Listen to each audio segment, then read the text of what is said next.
Hello students, next chapter है ऋजुरेखी पथ पर गति। ठीक है, और इसमें पहला टॉपिक है निर्देशांक फ्रेम या फ्रेम ऑफ डिफरेंस। तो निर्देशांक फ्रेम क्या होता है कि ये एक ऐसा निर्देशांक निकाय या ये कह दिया जाए ये एक ऐसा कोऑर्डिनेट सिस्टम है जिसमें किसी वस्तु अथवा कण की स्थिति की गति या कह दिया जाए किसी वस्तु की स्थिति एवं उसकी गति का निर्धारण किया जाता है। ठीक है, किसी वस्तु अथवा कण के निर्देशांक x, y, z, किसी वस्तु अथवा कण के निर्देशांक x, y, z निर्देशांक निकाय के मूल बिंदु के सापेक्ष मापे जाते हैं। निर्देशांक निकाय के मूल बिंदु के सापेक्ष मापे जाते हैं। ठीक है, इसमें एक घड़ी की भी व्यवस्था होनी चाहिए जिससे किसी भी क्षण किसी कण की स्थिति का अद्वितीय आकलन किया जा सके। ठीक है, इस निर्देशांक निकाय में एक घड़ी की भी व्यवस्था होनी चाहिए जिससे कि किसी भी क्षण किसी वस्तु अथवा कण की स्थिति का अद्वितीय आकलन किया जा सके। ठीक है, निर्देशांक फ्रेम या कह दिया जाए निर्देशांक फ्रेम या फ्रेम ऑफ रेफरेंस दो प्रकार के होते हैं। पहला जड़त्वी और दूसरा अजड़त्वी, इनर्शियल और नॉन इनर्शियल। ठीक है, तो ये हो गया निर्देशांक फ्रेम या फ्रेम ऑफ रेफरेंस। फिर से इसको समझ लेते हैं कि निर्देशांक फ्रेम क्या होता है कि ये एक ऐसा कोऑर्डिनेट सिस्टम है जिसमें किसी भी क्षण यह कह दिया जाए ये एक ऐसा कोऑर्डिनेट सिस्टम है जिसमें किसी वस्तु अथवा कण की स्थिति एवं गति का निर्धारण किया जाता है। ठीक है, किसी भी कण के निर्देशांक x, y, z निर्देशांक निकाय में मूल बिंदु के सापेक्ष मापे जाते हैं। ठीक है, निर्देशांक फ्रेम में एक घड़ी की भी व्यवस्था होनी चाहिए जिससे कि विभिन्न समयांतरालों में या भिन्न भिन्न क्षणों में किसी वस्तु की अथवा कण की स्थिति का अद्वितीय आकलन किया जा सके कि इस समय वो कहाँ पर था और इस समय कोई कण कहाँ पर था। ठीक है, तो ऐसे फ्रेम को जिसमें घड़ी की व्यवस्था हो तो ऐसे फ्रेम को समय आकाश निर्देशांक निकाय कहते हैं। समय आकाश निर्देशांक निकाय कहते हैं। Time space coordinate system.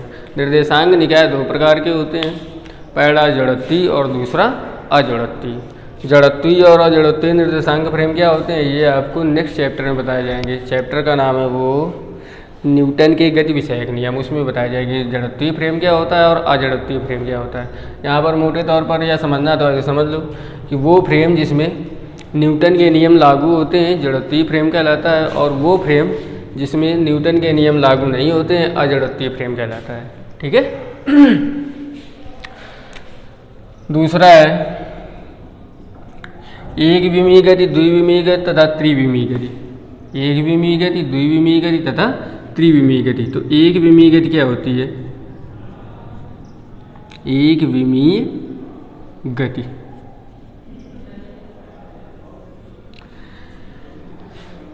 यदि किसी कण की गति का निर्धारण करने के लिए किसी कण की गति का निर्धारण करने के लिए केवल एक अक्ष की आवश्यकता पड़े, केवल ये कह दिया जाए निर्देशांक निकाय के केवल एक अक्ष की आवश्यकता पड़े। जैसे निर्देशांक फ्रेम में तीन अक्ष होते हैं x, y और z। ठीक है, तो एक विमीय गति क्या होती है कि यदि किसी कण की गति का निर्धारण करने के लिए केवल एक अक्ष की आवश्यकता पड़े, x या y या z, अर्थात एक अक्ष की आवश्यकता पड़े और शेष दो अक्ष नियत रहें, तो इस प्रकार की गति को एक विमीय गति कहते हैं।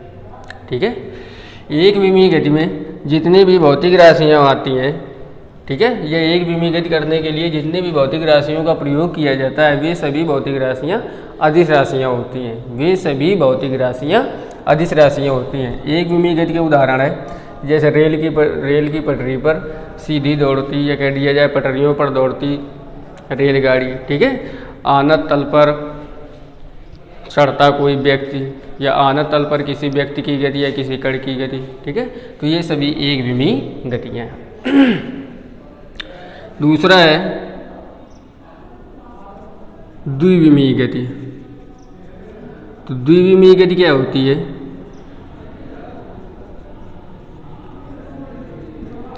कि यदि किसी वस्तु अथवा कण की गति का निर्धारण करने के लिए दो अक्षों की आवश्यकता पड़े, या निर्देशांक निकाय की दो अक्षों की आवश्यकता पड़े, या तो एक्स वाई की, या वाई जेड की, या जेड एक्स की, इन तीनों में से किसी एक अक्ष की आवश्यकता पड़े। ठीक है, कहने का मतलब यह है कि द्विविमीय गति क्या है कि किसी भी कण अथवा वस्तु की गति का निर्धारण करने के लिए यदि तीनों अक्षों में से किन्हीं दो अक्षों की आवश्यकता पड़े तो इस प्रकार की गति को द्विविमीय गति कहते हैं। उदाहरण के लिए जैसे वृत्तीय गति, वृत्तीय गति, ठीक है, प्रक्षेप गति, ये सभी जो है द्विविमीय गति के उदाहरण हैं। ठीक है, द्विविमीय गति में एक ही समय पर किसी कण की अथवा वस्तु की दो दिशाएं होती हैं। कितनी दिशाएं होती हैं? दो दिशाएं होती हैं। ठीक है, अर्थात कहने का मतलब यह है कि इसको प्रदर्शित करने के लिए दो अक्षों की आवश्यकता पड़ती है। अगला है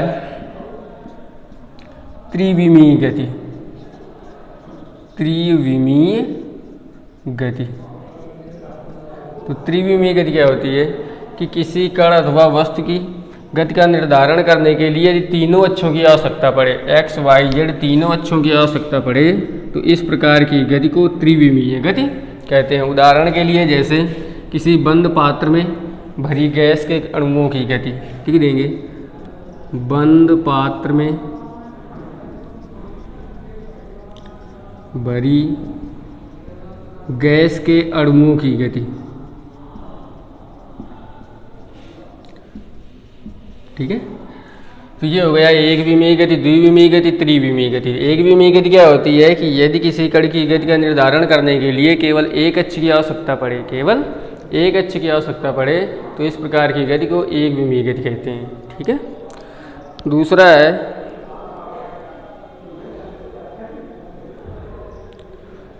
है द्विविमीय गति।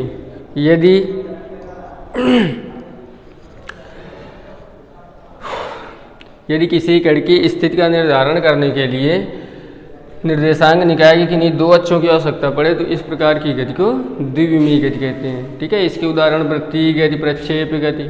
त्रिविमीय गति क्या होती है कि यदि किसी कण अथवा वस्तु की गति का निर्धारण करने के लिए एक्स वाई जेड तीनों अक्षों की आवश्यकता पड़े तो इस प्रकार की गति को त्रिविमीय गति कहते हैं। उदाहरण के लिए बंद पात्र में भरी गैस के अणुओं की गति, ये हो गया। ठीक है,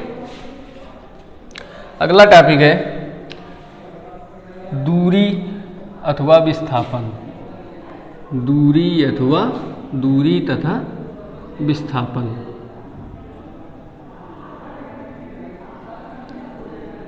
दूरी तथा विस्थापन, तो दूरी क्या है और विस्थापन क्या है कि मान लेते हैं कि कोई कण एक्स अक्ष के अनुदिश गति कर रहा है, ये एक्स अक्ष है,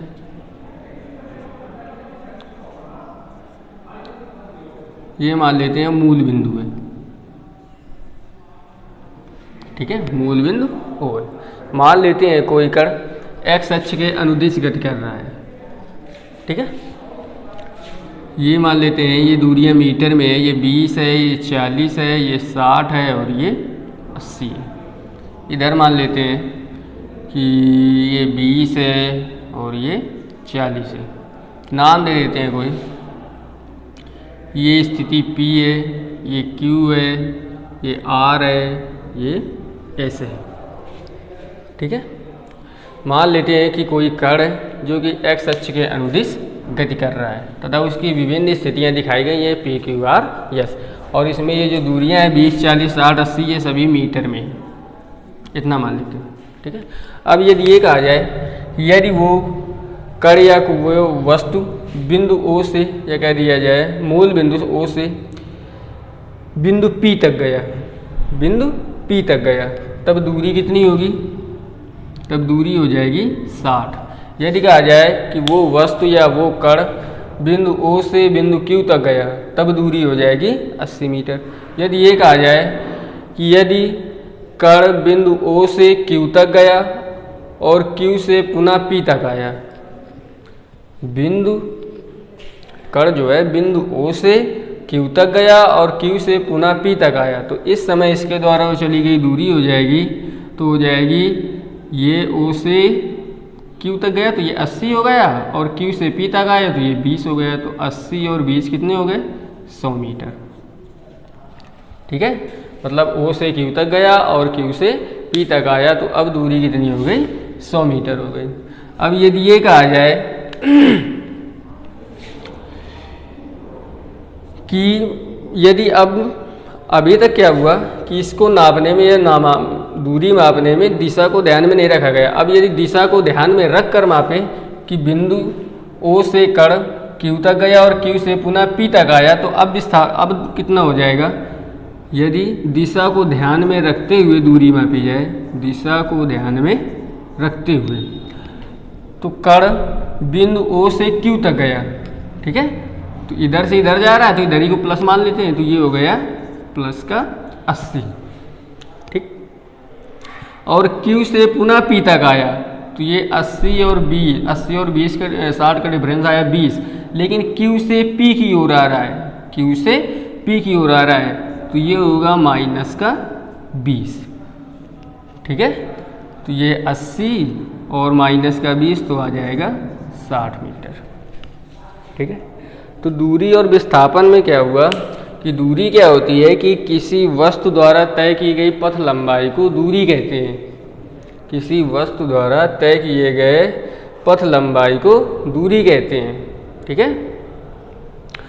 विस्थापन क्या होता है कि यदि दिशा को ध्यान में रखते हुए दूरी मापी जाए, यदि दिशा को ध्यान में रखते हुए दूरी मापी जाए तो विस्थापन बन जाता है, या कह दिया जाए उसे विस्थापन कहते हैं। अब देखिए यहाँ से जो बिंदु O से कण Q तक गया, Q से पुनः P तक आया, तो ये दूरी आई 60, या सीधा ऐसा कह दिया जाए कि किसी वस्तु के प्रारंभिक बिंदु तथा अंतिम बिंदु, किसी वस्तु के प्रारंभिक बिंदु तथा अंतिम बिंदु के बीच की जो न्यूनतम दूरी होती है उसे विस्थापन कहते हैं। अब जैसे O से चलना स्टार्ट किया, Q तक गया, Q से पुनः P तक आया, तो ये लास्ट पॉइंट है, ये स्टार्टिंग पॉइंट है, तो इनके बीच की न्यूनतम दूरी कितनी है? 60, तो वही 60 हो गई, ठीक है।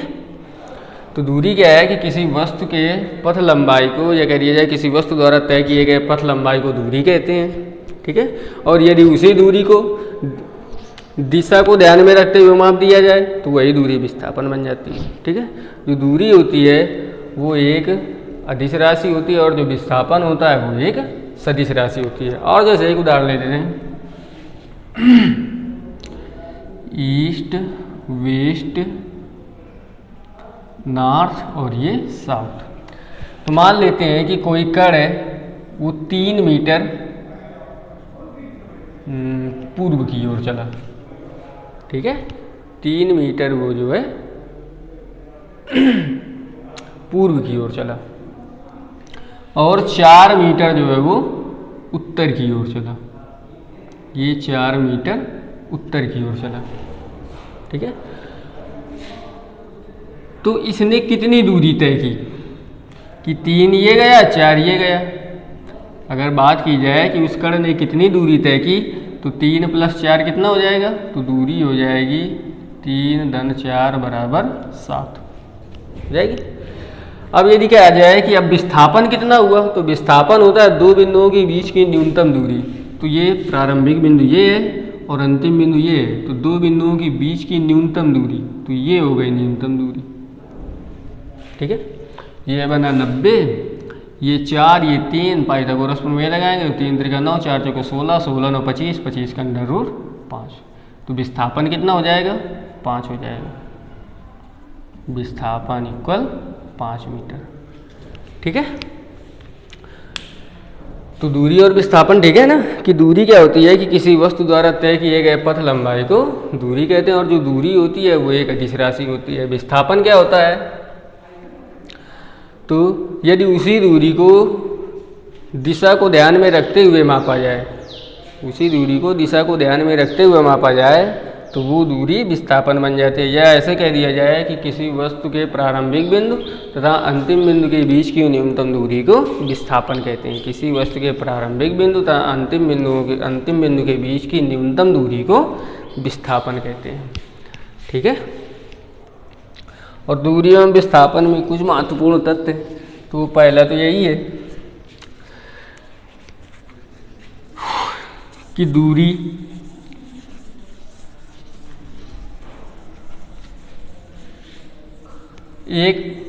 दूरी जो है सदैव धनात्मक राशि होती है, अशून्य तथा धनात्मक राशि होती है, जबकि विस्थापन जो है धनात्मक, ऋणात्मक, शून्य कुछ भी हो सकता है।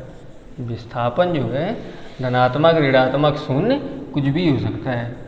दूसरा पॉइंट ये है कि जो दूरी होती है वो पथ लंबाई के बराबर होती है, ठीक है, उस पथ लंबाई के बराबर होती है, जबकि विस्थापन जो होता है वो दो बिंदुओं या कह दिया जाए प्रारंभिक बिंदु और अंतिम बिंदु के बीच की न्यूनतम दूरी होती है। जो दूरी होती है वो मार्ग की लंबाई के बराबर होती है, जबकि जो विस्थापन होता है वो प्रारंभिक बिंदु और अंतिम बिंदु के बीच की न्यूनतम दूरी होती है। दूरी और विस्थापन का जो अनुपात होता है वो या तो 1 से बड़ा होगा या तो 1 के बराबर होगा। कहने का मतलब ये है कि दूरी इज ग्रेटर देन और इक्वल देन विस्थापन, कि दूरी या तो विस्थापन के बराबर होगी और या तो विस्थापन से अधिक होगी, ठीक है। जैसे इसी में देख लीजिए, अगर बात की जाए O से P तक, यदि कहा जाए कि कण O से केवल P तक गया तो O से P तक जाने में दूरी आएगी 60 मीटर और विस्थापन भी आएगा 60 मीटर, ठीक है। तो दूरी या तो विस्थापन से अधिक होगी या तो विस्थापन के बराबर होगी, ठीक है। तो ये हो गया दूरी और विस्थापन में कुछ महत्वपूर्ण बिंदु, ठीक है। अगला है असमान गति तथा क्या कह दिया जाए एक समान गति अथवा असमान गति। एक समान गति